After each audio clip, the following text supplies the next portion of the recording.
Gavaskar hints Gambhir, not Gill, had final say in Kuldeep's exclusion. Cricket legend Sunil Gavaskar has voiced his concerns over the team's selection dynamics within the Indian camp, particularly questioning whether skipper Shubman Gill had full control over the playing 11 for the ongoing fourth test against England. Gavaskar firmly believes that team decisions must be made by the captain, independent of external influence, including that of the head coach. Gavaskar hinting Gill didn't have final say on 11. Speaking on Sony Sports, Gavaskar stated, "At the end of the day, it is the captain's team. You can't say that he didn't want somebody like, in Shardul Thakur's case or Kuldeep Yadav's case, that he didn't want them. Maybe Shubman didn't want Shardul in the team and wanted Kuldeep." The absence of Kuldeep Yadav from the playing 11 has reignited discussions, especially after Joe Root's historic century in the fourth test.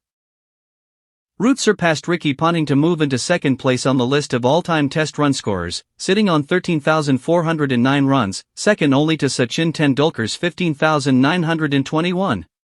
Despite Kuldeep having a proven edge over Root in white ball formats, he dismissed the England batter twice in 3 deliveries during games in Manchester and Lords in 2018. The left-arm wrist spinner has not featured in the series. In both encounters, Root was left baffled by Kuldeep's variations.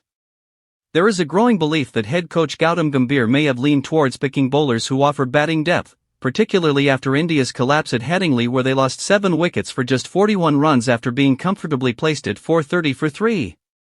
Kuldeep's exclusion a missed opportunity? He should have had him in the team. He is the captain.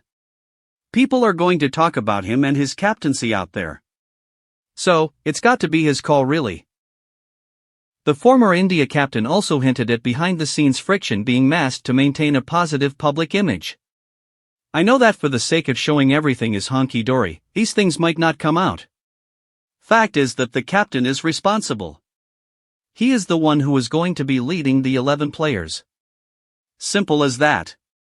Reflecting on his own era, Gavaskar explained how team decisions were entirely at the captain's discretion, with minimal input from coaches, because back then, there were none. "We didn't have coaches. We just had former players as managers or assistant managers of the team. They were the kind of people who you went up to and talked to. They gave you some advice at lunchtime or at the end of the day's play or on the eve of the game. So, it is difficult for me to get my head around the captain and the coach's combination.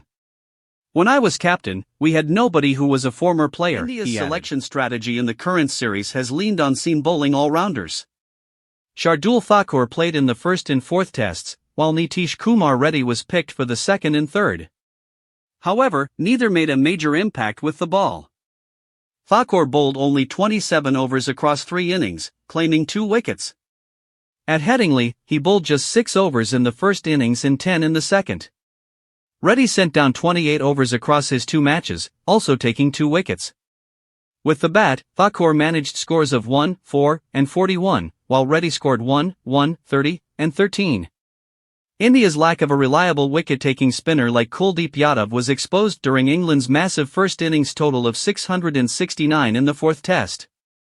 Jasprit Bumrah, despite being the lead pacer, lacked consistent support, while Mohammad Siraj struggled to contain the flow of runs or pick up key wickets. Don't forget to subscribe for more cricket updates, expert opinions, and exclusive insights.